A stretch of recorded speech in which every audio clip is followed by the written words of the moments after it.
Hello. How is everybody doing? How's things? How's life? How's your verse? How's your week been? I think we should be live. Yes. Hello. Hello. How's everybody doing? How's things? How's your week been?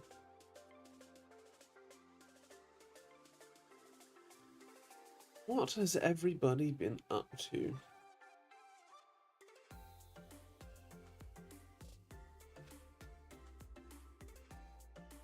Hello. Hello, be right. How you doing? How's things? Hello, Simon. How you doing? How has everybody's week been? How we doing?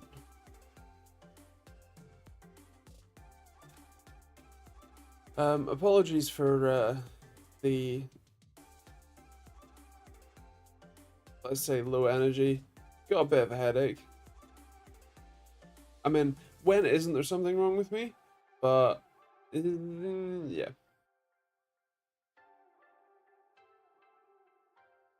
I'm a little quiet. How about now?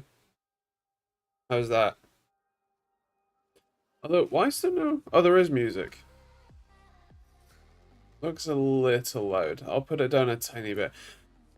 How's that? I do tend to, like, louden myself up a little bit as we go along. I tend to get a bit more energetic as we go, so, you know, I'm sure it will be a bit better in a minute, but yeah.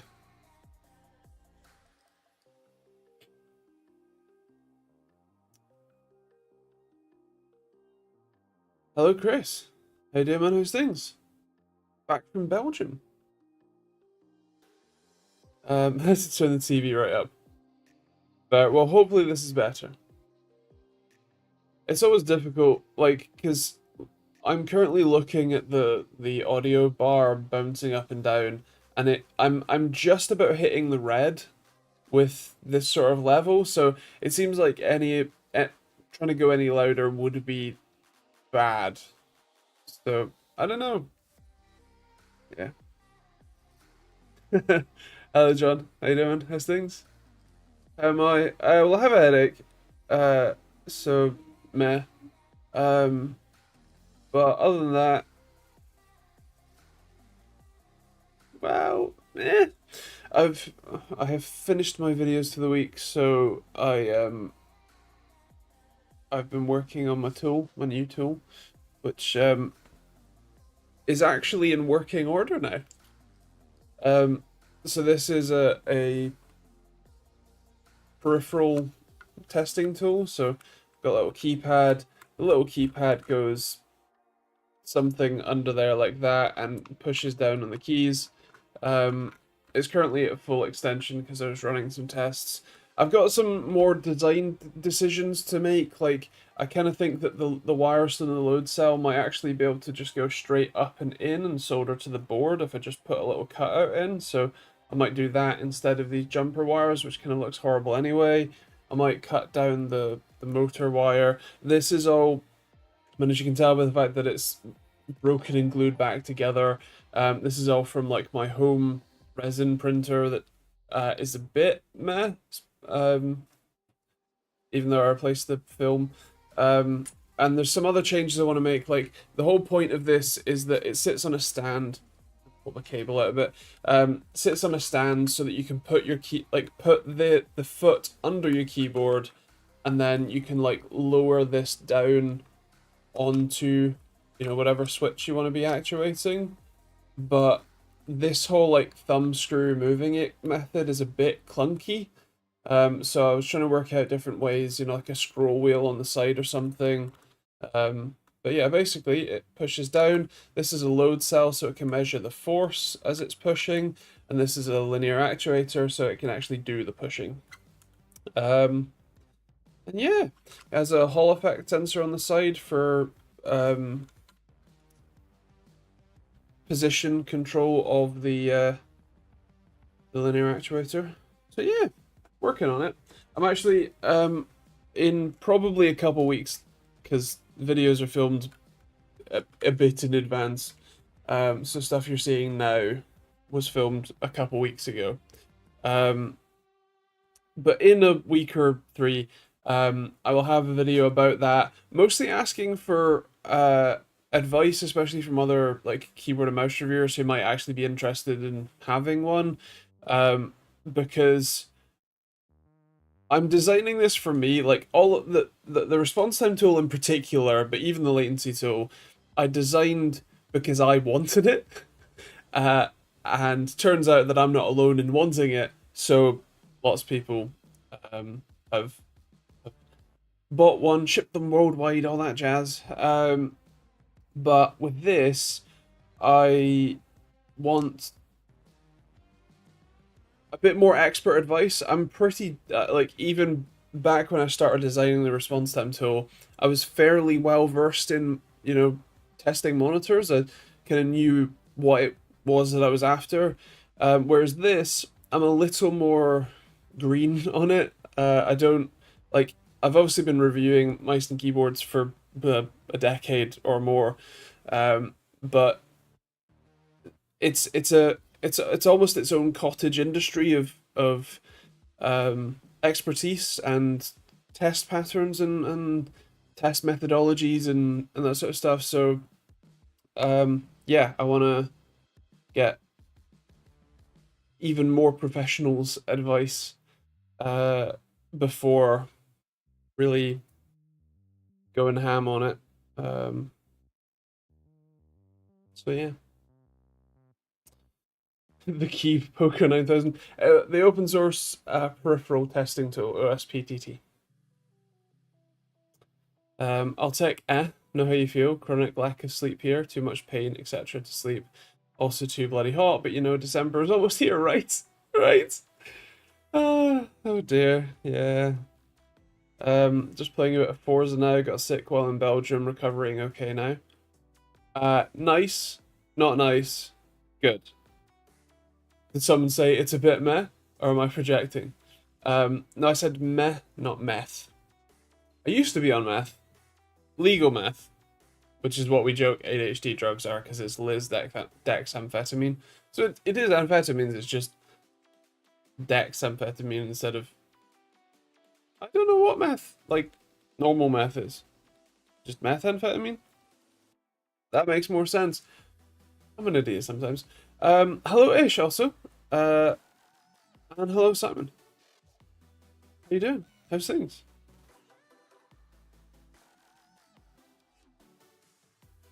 But yeah, I got that working, actually, like, running some tests with it. Yes, Ish, I was just being an idiot. Yeah, I got the tool working last couple of days, and I'm gonna be continuing working on it to refine what I've got so far, and then yeah, there's still quite a gap between like here and now and tool that you will be able to like buy and use. I have been working on the like desktop software for a while as well, but there is still quite a lot of work to do on that, let alone on the tool itself. I'm getting there. One of the challenges is that I'm trying to do really, really like kind of almost ridiculous accuracy. So the minimum motor move that I have moves it in 0.02 millimeter steps. So that's 20 micrometer steps, which is kind of ridiculous.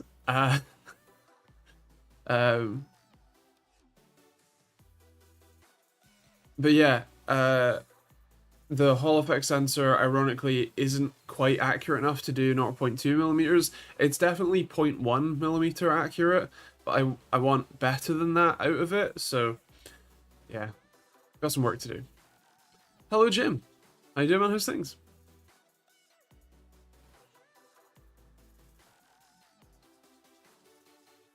Um, yeah.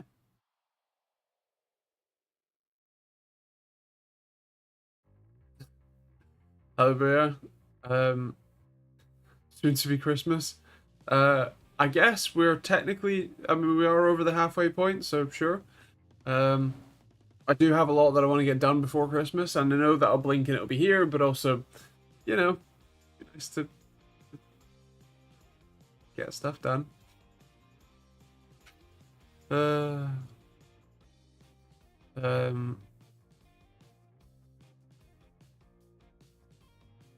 Costco has Halloween and Christmas stuff on sale. Oh God. I mean, we were lamenting the fact that jumpers are out in Tesco, so God. I mean, I guess it's currently back to school stuff in like Tesco seasonal, so I imagine once that's done, it will be Halloween stuff, and then very immediately Christmas stuff after that, if not at the same time. I guess Oz is min-maxing climate change, like worse to both ends, not simply meh like in the UK. Well, we've somehow managed to get just warmer overall. Like it's meant to be more extreme on either end, but we haven't had an extreme winter in quite a few years now.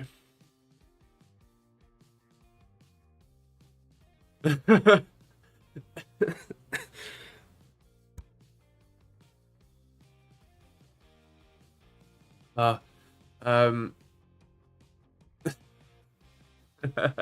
yeah, you're right. You're right about the cream eggs. It does seem a little early for Halloween, yet alone Christmas. I agree. Saw some Halloween stuff in TK Maxx yesterday. Very nearly smashed it up. uh, yeah, valid.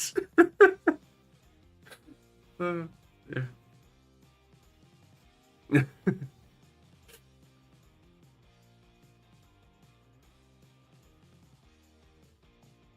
Oh dear.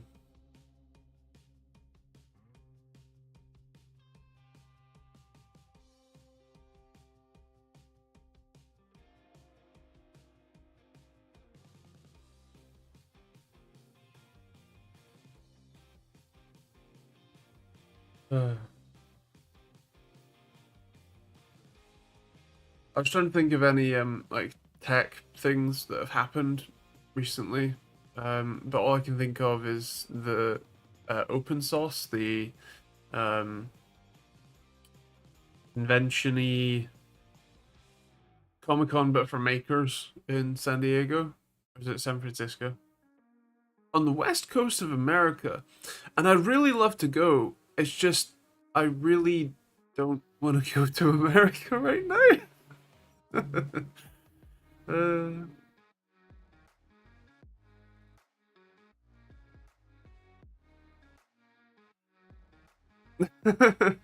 um, tell me, the game selection needs to be different.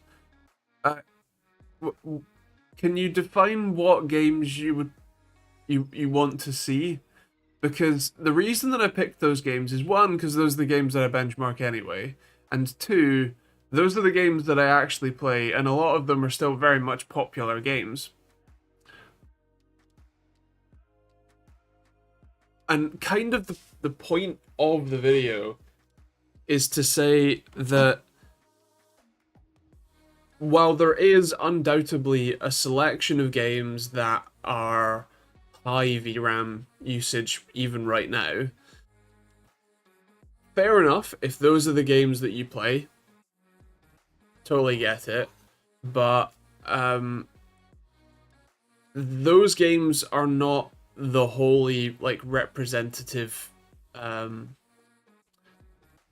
like a wholly representative sample of the experience of playing with those graphics cards. And also the key thing is like the 8 gig version is, or I can never work out percentages. Uh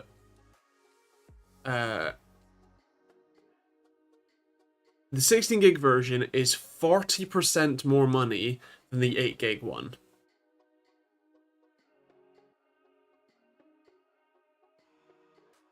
I mean, fair enough. Do you have any examples? Because then I can actually like buy them. But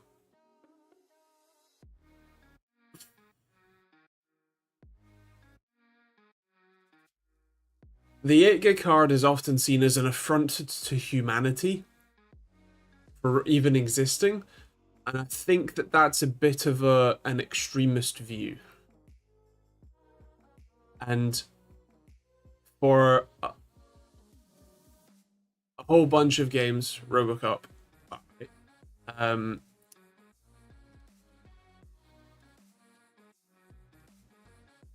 you do not need the 16 gig card to perform well, which is kind of the point. Like, yes, I'm sure there are a handful of story-based games in the last couple of years that can exceed VRAM at various settings. I'll have a look and see. But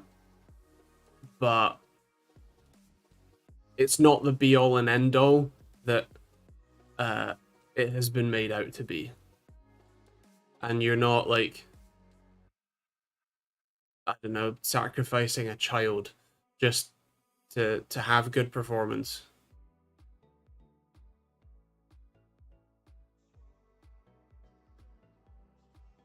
Well, Jim, that's kind of the point, is that you...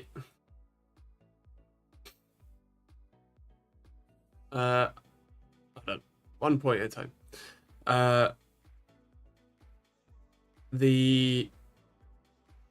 In the games that I tested at the realistic settings that I actually play on, none of the games that I tested used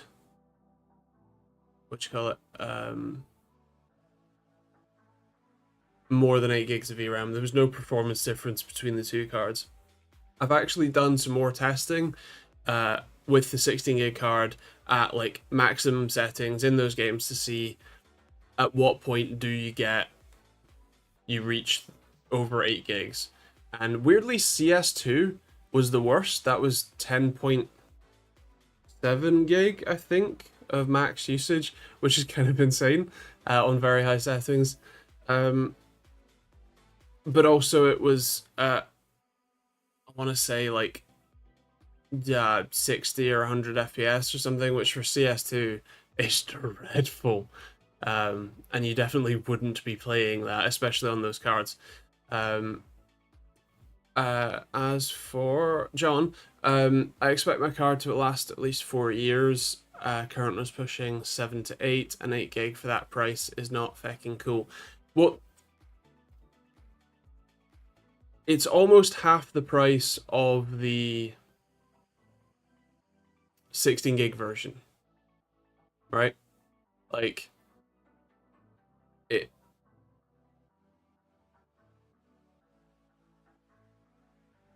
Yeah. And yeah, ish. As I did say in the video, and as Chris said there, it depends on what GPU it's attached to. The higher the card, like the higher the core performance is, what you call it, then the more the VRAM will matter, because you'll actually be able to use that VRAM. But for a 60 class card like these 9060 XTs, the GPU is the thing that's going to run out of horsepower before you run out of VRAM to store stuff in. Like, yeah.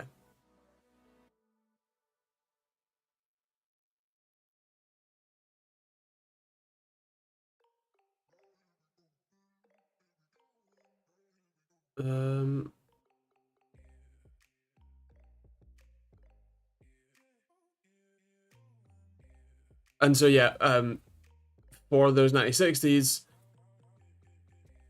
like, yes, the 16 gig card is undoubtedly better. Don't make no ifs, ands, or buts about that. It's a better card, obviously.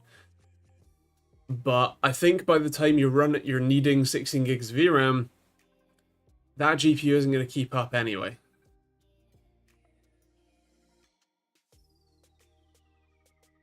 The issue is that the card can run. I managed to get my 3440 by 1440 monitor for 500 to 600 euros and expect it to last over 10 years, preferably more. And the card that costs about the same can't run it. The issue is that the card can run my monitor at 100 plus FPS with DLSS, FSR balanced on medium to high settings, but if the textures are too heavy, it falls apart. I think you're underestimating the power of the GPU. Well, that's kind of the thing is, when I was doing, I've done some extra testing in those games at the higher settings where you actually use that VRAM, and you're talking about like a lot of like the games that did break the limit, which really surprisingly Cyberpunk didn't, at least without ray tracing, but you're not turning ray tracing on an AMD card. You were looking at it mostly had to be at 4K, and you also had to you were getting like sub 60 FPS, and that's not because it was running at a VRAM, right? So that's the balance for those cards, I think, anyway.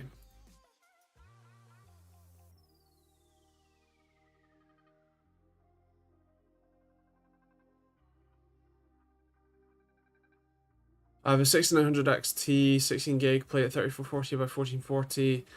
Never use FSR, not had to, not run it at VRAM ever, not planning to upgrade anytime soon either.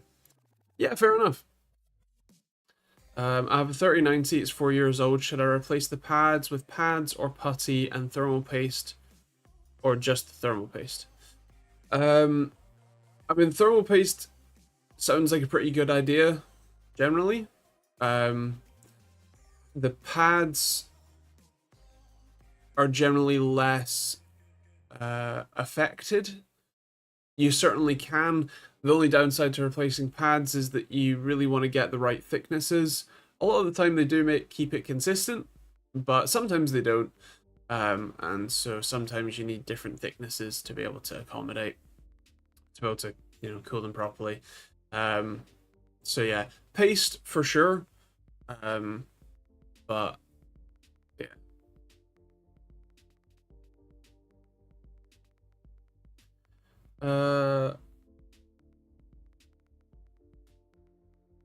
Makes sense. Need to look at the whole system, not just the components. Yeah, I mean that's kind of the thing. And like I said, the fact that the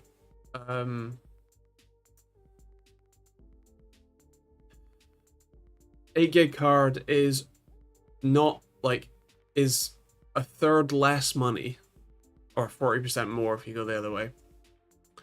To me says that the 8 gig card is a reasonable choice for the performance. If you do play the recent story-based games that might use some more VRAM, especially at 4040p or 4K, then sure, you can pay the extra. But the fact that it is such a price delta to me says that 8 gig card, I think, still stands on its own today. If it was a lot closer in price, ideally the 16 card coming down, not the 8 gig card coming up, obviously, I think that would be a very different proposition, because then you would say, well, it's only, I don't know, even if it was a 50 quid gap, you would basically go, well, it's 50 quid to ensure that no matter what, you'll definitely have enough VRAM, going forward. Sure, makes sense. But the fact that it's 100 to 110 pounds difference, or 33 or 40%, depending on which way you go,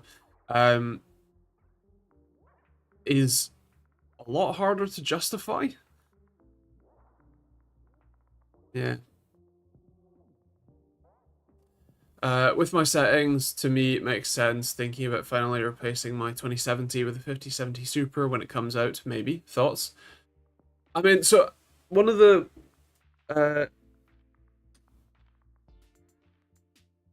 things to perhaps think about our conversation there is that you're talking about 3440 by 1440, which is most like it's a lot of the way to 4K, rather than what you call it, like obviously it's just ultra wide 1440p, but you are talking about more pixels, which does affect how much VRAM you use, as I found out. But yeah, where's it going with that? And it does also matter what settings you run at, because if you're like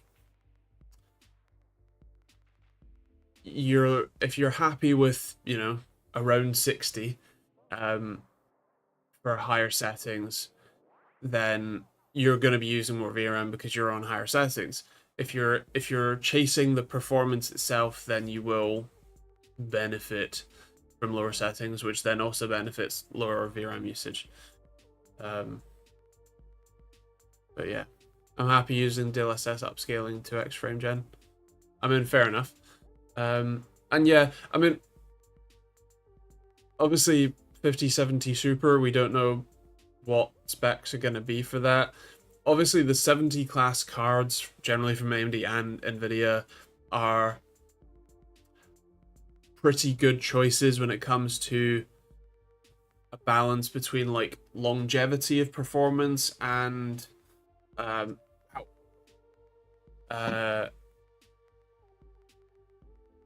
like price, basically.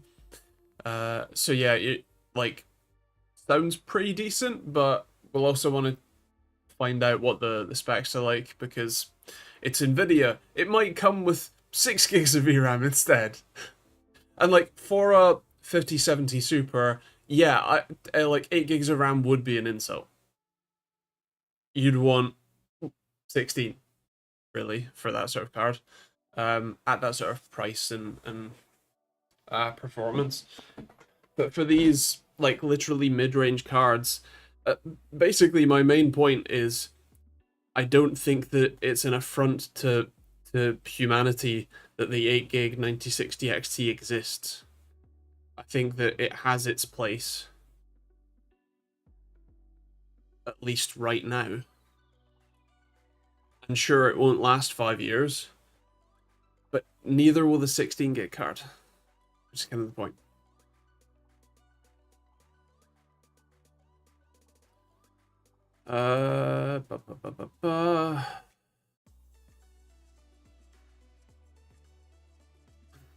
Gonna buy a 3050 8 gig. I want to play games at 1080p.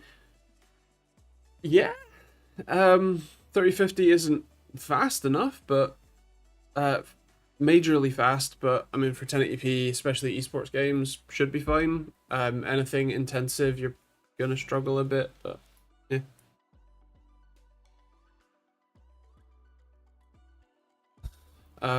I think I heard that if you have enough PCIe headroom, that can mitigate lack of VRAM a bit. The problem is an X4 card with 8 gig. I mean, like, I wouldn't be very overly surprised if enough PCIe bandwidth means that you can have, you know, you can bleed into the system RAM a bit, but like computers in general are so fast that the physical distance between like even just your CPU and your RAM, let alone your CPU, RAM, and GPU, is actually quite a lot of time in like computer time. So I think you like if you are bleeding into system RAM, you're gonna struggle at least a bit. I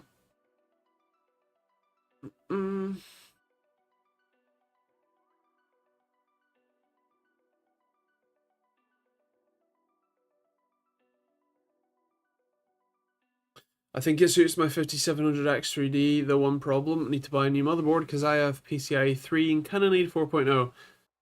Yeah, yeah, you kind of do, don't you? Yeah, yeah, you would need a new motherboard with that one for optimal performance.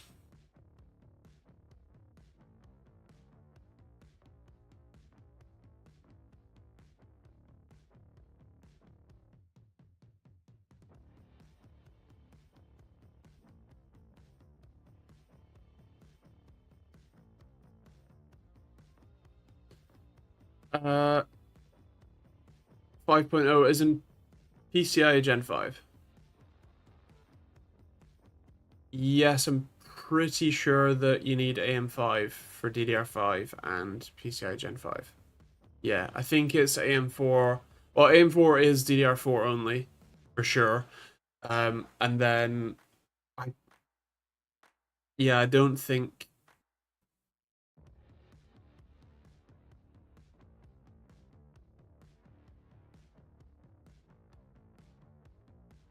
they did Gen 5 until AM5. Pretty sure. I'm racking uh my mental brain. Um the idle games I play would run fine on an 8K card. Indeed.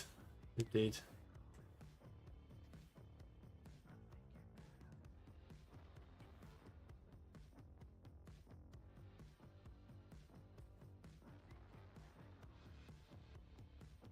After the summer with a 5070 Super Extra XXXXX TV 3.5. Nice.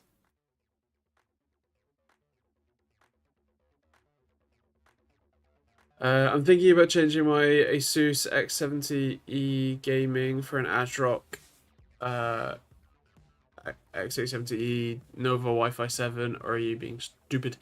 Um, unless you have an active problem with the board or like, okay, better question. Why?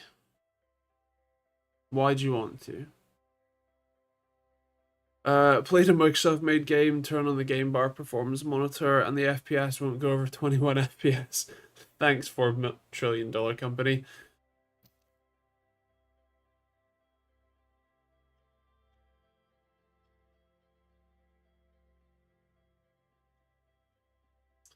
Uh, I did at least a bit, yes. But yeah, I mean, you definitely like uh pace for sure. Pads, if you can get the right size, that was it. Um, some graphics cards have different thicknesses of pads, and you kind of need to take the card apart to know what size to get, or like what thickness to get. Uh, yeah, because the Nova can run 5 NVMe and it's still keeping 16 PCIe slots. I assume free, and I'm hoping it's better with 120 gig of RAM. Right. Um, I mean, fair enough. It's your money. I probably wouldn't, especially if your main concern is just PCI, like how many SSDs you can fit in the board. I would just get 4x M.2 card, uh, and install that in a X16 slot. I guess the generally the second X16 slot is for bifurcation, so that would be X8 to the GPU. I don't know. But then also like all of the cards, like you still only have uh an X4 Gen 4 X4 link to the CPU.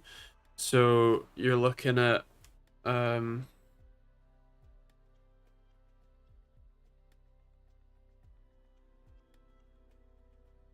yeah. I mean, fair enough. Like I said, uh It's your money. I wouldn't, but if you want to make use of your RAM, or you want to try and make use of your RAM anyway, because it might also just be the memory controller on your CPU, because it is also a bit of silicon lottery on the CPU front. Um, but yeah, it's up to you on that one.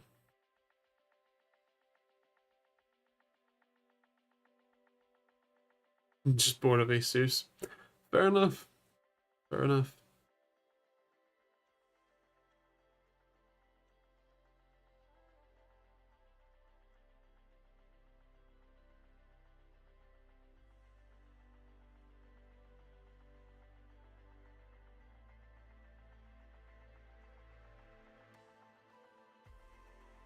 My Peugeot has had a recall. It's for the cam chains. Apparently they're wearing and prone to snapping. And you're sure it's not a wet belt? Because I mean, what engine is in your 308? Are RAM discs still a thing? You certainly can. I've used them somewhat recently. They're actually not as fast as I perhaps remembered, or maybe they are just as fast as I remembered. But SSDs have gotten ridiculously fast. Um, but yeah, yes, they are. You can. There's a few semi and fully open source tools to make them or mount them. Yeah. Um, but yeah, Peugeot used wet belts, um, which was a really stupid idea. Because like having like in theory a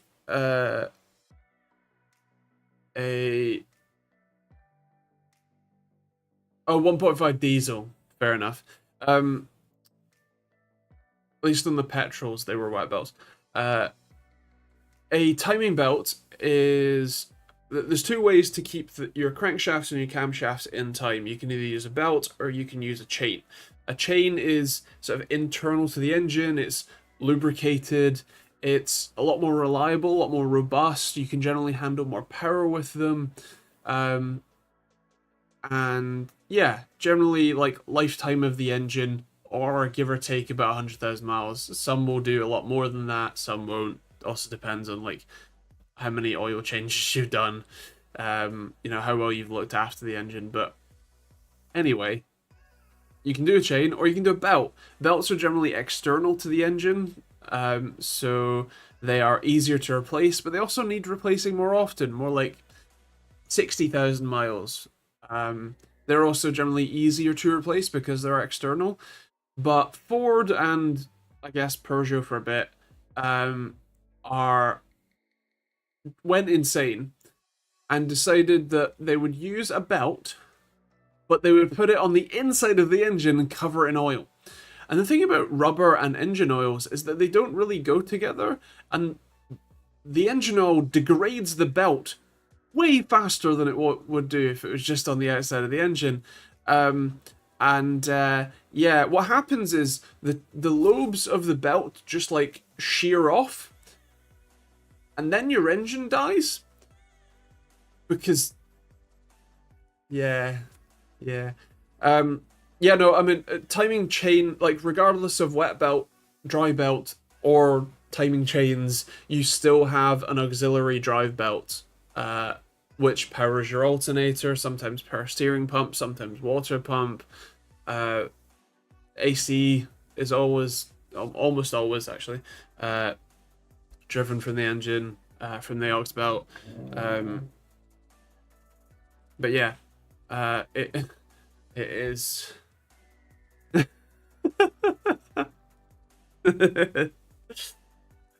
For timing.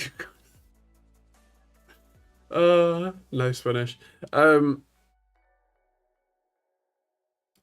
me. Yes, Ford Transits and the Ford Ranger both have wet belts, even on diesels, and it is just a disaster. Especially because they originally said, "Oh well, because it's a belt, you can,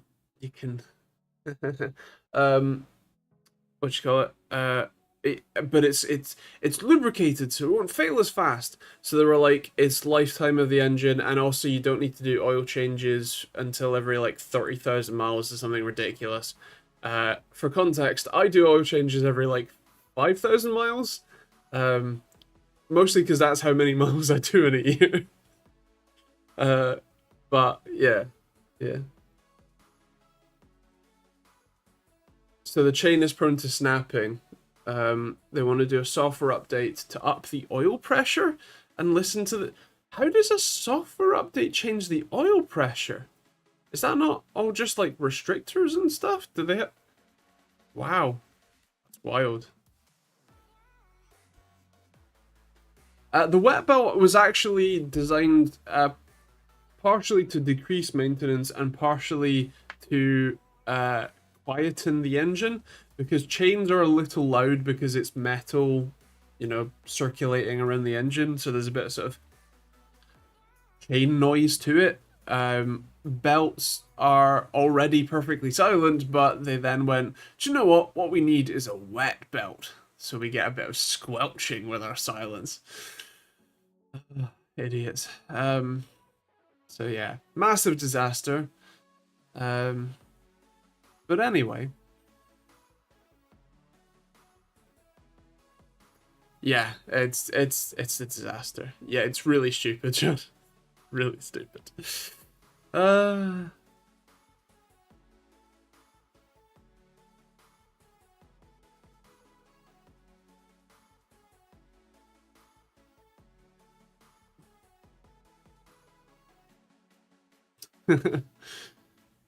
well, it's normally conrods that fail.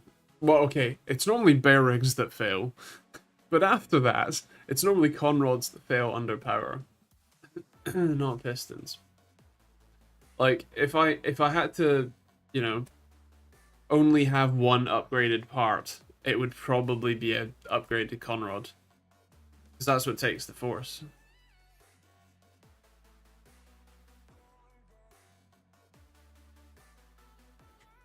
But also, why would you only have one upgraded part? A wet belt was a great idea. Of course, oh yeah, it would degrade. Let's make it the wet belt out of steel. So, oh wait, that's called a chain. uh, no idea the last time the Volvo had a cam belt. Should probably see if my brother knows, because it's a 195k mile car with no service manual. Oh yeah, yeah, that's probably ideal. Yeah. Um, First car was a 94 or something and was still a chain. Fair. Annoyingly, Audi and BMW have both done this. The chains are on the back of the engine, which means it's either an engine out job or very least you got to take the gearbox off, which sucks. uh, what game controller do you use, or do you play with a computer mouse? Almost always a computer mouse. I do have a game controller, a Razer Wolverine V2 Chroma, specifically, is the one that's on my desk. For the occasional games that I do play with controller, but otherwise I use a mouse with it's an Endgame Gear OP1 8K, and the keyboard I use is glorious JMK 3HE. Perfect. Although I use Logitech MX Master 3 for general day-to-day use, and then I swap to mouse when I want a game. I had to borrow my sister's Freelander 2 to go to Belgium back because I couldn't get a new lambda sensor same day before I left for the new cat. That's 2007 car with 193k miles. Fair. I had a Freelander 2.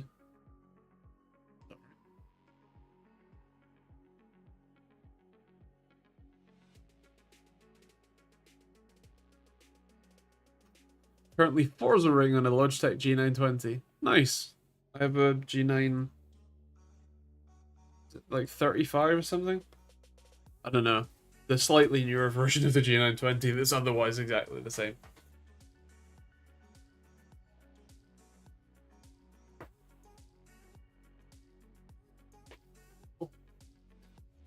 Yeah, the more I find about Audi, BMW, and Merc, the more I want to go back to Opel, Astra. Oh no, they're just as bad. They're just like Opel, Astra did in fact have wet belts. For some of them. Um, uh, so yeah, um, they're no saints either. LOB, happy August. Of course, you're in the future. It's still July here. Yeah, 90s Volvo. Yeah, I know.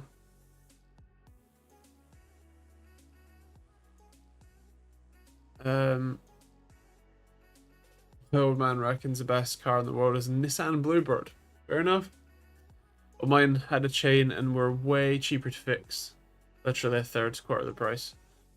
I mean, in fairness to me and my Audi, I have not paid much in terms of parts and like maintenance costs. Part of that is because I do it myself and I find like OE parts instead of you know, having a garage fit crap stuff, but still. Yeah.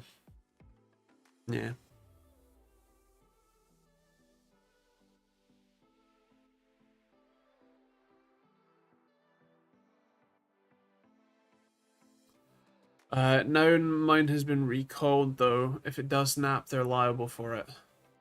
I mean, fair enough.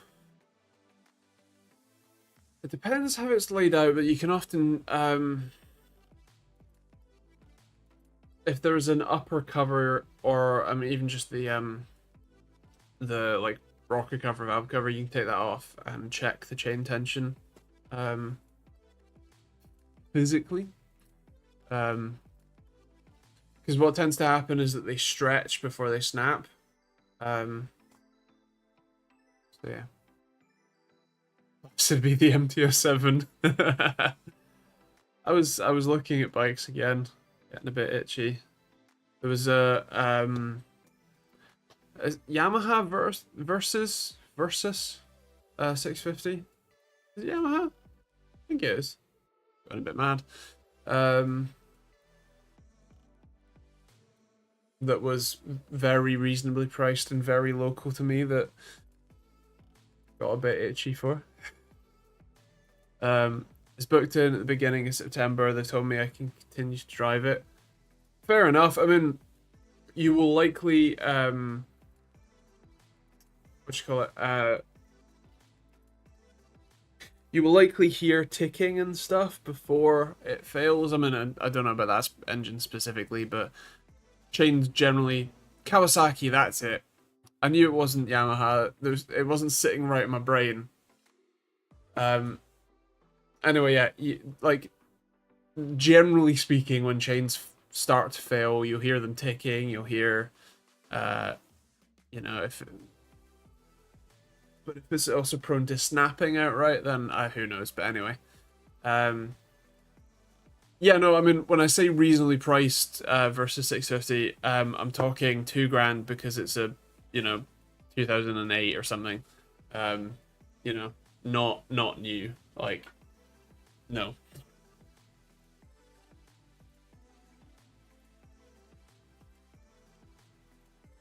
Scratching my head, since when was Nissan so reliable? I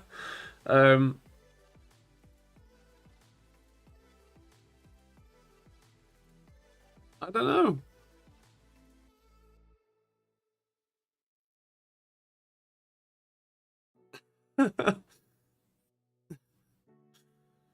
For push-ups. Of course, it's also in the Versus green, which is quite nice.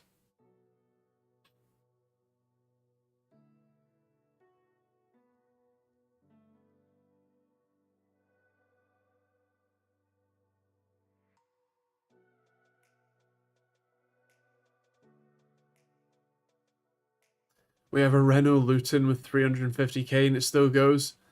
I mean, that sounds like a miracle to me.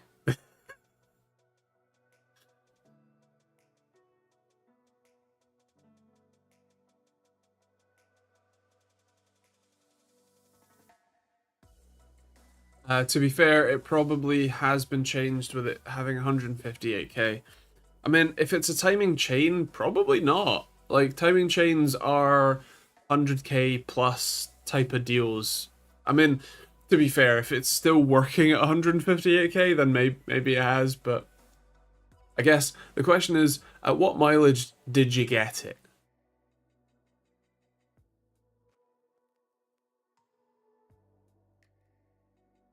I'm assuming miles, Jim. Can't say I'll ever own a Nissan. Oh, you got it 151. Okay, I thought you'd had it for a while. Um, Can't say I'll ever own a Nissan. Only an S13 or maybe a 300ZX appeals, but there's much more to take before that. Well, I'd love a GTR, but I kind of bought a GTR, but a more practical version in the S4. It's the same sort of all-wheel drive. It's, you know, uh, like forced induction, like V6. You can tune it to go crazy, uh, but it's a wagon, as the Americans call them, and yeah. The problem with GTRs is that the people who own GTRs, 90% of them are insufferable. Yeah, you're kind of right, aren't you? The GTR has so much electricery. Nice, that's cool. Um, but yeah, fair. I was looking at the new CF Moto 800 MT Explorer. Damn, Chinese bikes are getting good, but couldn't justify the amount of money I'd lose on selling my Yamaha with all the crap I've added. We need to sell it for more than you. Yeah, fair. I mean, the reason that I'm looking at like Versuses and I mean, I can't really afford one, but a T7 that is Yamaha, um, 10 700, is that I very much want upright because Jesus, my like body can't handle being tucked over, and I do kind of want. I like the idea of going off road with it and like having fun in the dirt. Where I would do that, I'm not entirely sure, but yeah, it's something that I'd like to do, or at least have the capability to do. But something like a Versus, especially at that sort of price, um, is very much like a very practical choice. Um, Something to consider. I don't want classic nor scary, really. um,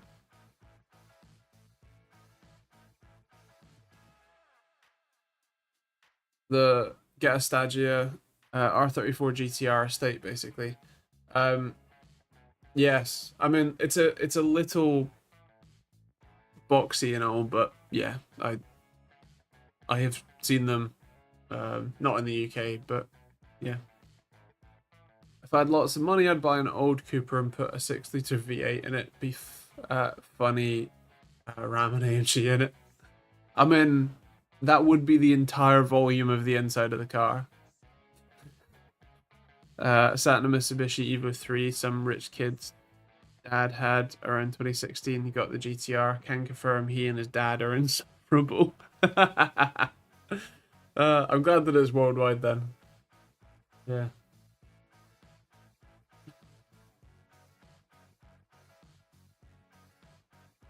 It's good, reliable, but seems to be heavy and too powerful for noobs.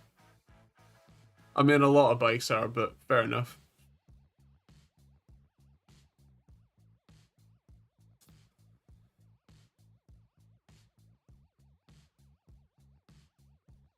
Skyline is nice. It is. I mean, I do love an R34. I'll never afford one, unlike Simon here. Um, but yeah, I'm in the process of putting an SLK 230 compressor back in the road. Nice, nice. Is the SLK the small one? Yeah, Because it's SL. The SL is the big one, and the SLK is the Diddy one, isn't it? 2.3 supercharged. I mean, uh, my friend had a CLK, which is what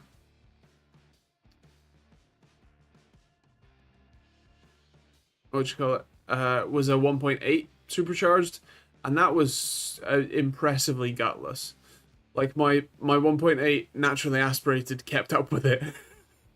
um, so yeah, I don't know. Uh, hello from Spain. Hello, good to have you. It's been stood for 8 years. Damn.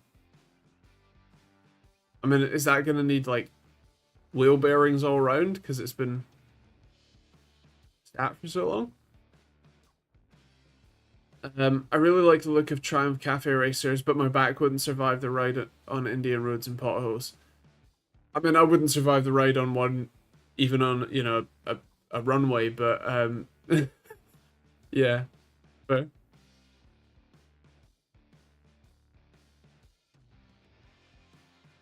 does the cow come with a green luggage too? I don't remember if the one that I was looking at does. Do I still have the very tempting listing open? Damn, it's been sold.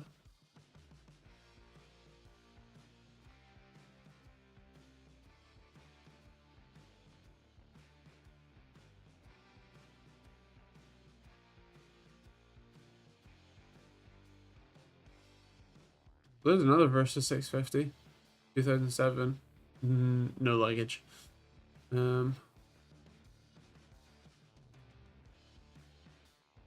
One with the top box, no luggage. Yeah, I'm gonna stop looking at bikes now. Getting tempted. What's my current project? This peripheral testing tool. Which, yeah, you put your keyboard in, it goes boop boop boop boop. Gives you force readings, actuation points, and latency. And then in theory, you can also put a mouse under there and have it boop boop boop the mouse, and also take it off this and have it push the mouse. Yeah.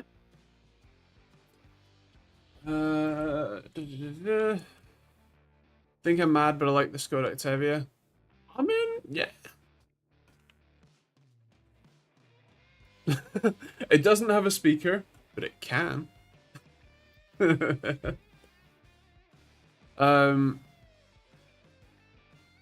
getting a 9000 series Threadripper? Reckon me getting one from an ass. Considering that's a 2000 series Threadripper, I doubt it. I don't need it, but that means that I kind of want it. No, I don't want to take that apart. Don't want to touch it. It works. Not touching it. Do I know Cyberbic? No. Is that you've made it FPV? Might need a bit of context because I'm afraid that I don't have the context. I still have a Gen 1 Threadripper. Can't justify current Threadrippers, and the motherboards are dear. Yeah, I mean that's the thing is like I only am using that because it was a press sample, and I got bored with it. Otherwise, I wouldn't be touching it with a barge full. Like even if I had to buy a motherboard, like I had the chips, but I had to buy a motherboard, I probably wouldn't use it because it's that expensive. It's an RC car. I mean, fair enough. Nice. From Bamboo Printers, Cyberbrick. Nice. Fair enough. I don't have a Bamboo printer. A Bamboo Labs. Despite them being all the rage. But yeah, nice.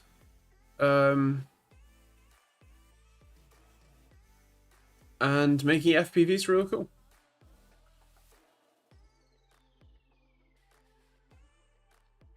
No worries, Alex. Catch you next week. 5 grand on a new threader for, yeah, yikes. And see you something. See you next week.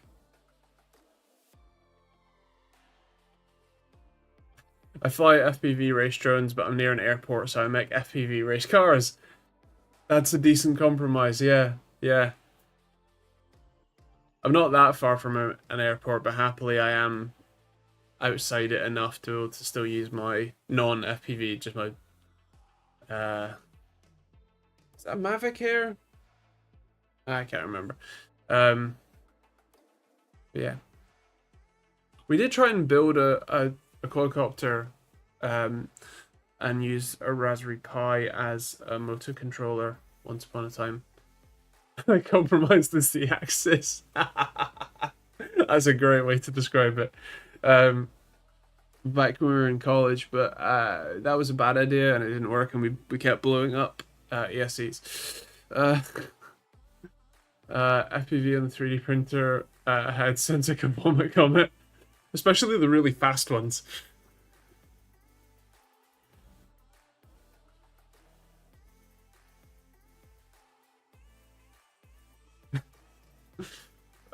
Thank you, Prince.